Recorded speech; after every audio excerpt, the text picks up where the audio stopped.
Sie macht goldene Flakes in ihren Lipgloss. Das müssen wir auch austesten. Ich habe aber nicht nur Gold, sondern auch noch dieses Rosé und Silber. Und irgendwie habe ich das Gefühl, Silber wird am krassesten aussehen. Ich habe im Moment hier das Lippenöl von Essence. Das werden wir jetzt hoffentlich nicht zerstören. Dann nehmen wir uns etwas von den Flakes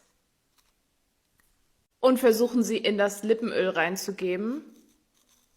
Das klappt richtig gut. Wie man sehen kann, habe ich da jetzt ordentlich was reingegeben. Und jetzt verteilen wir das Ganze oder machen es klein.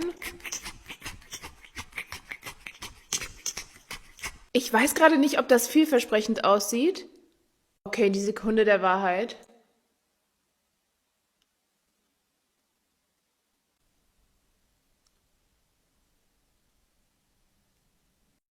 Das war definitiv ein Fail. Macht das bitte nicht nach, obwohl es hier drin echt schön aussieht, oder? Sorry, Essence.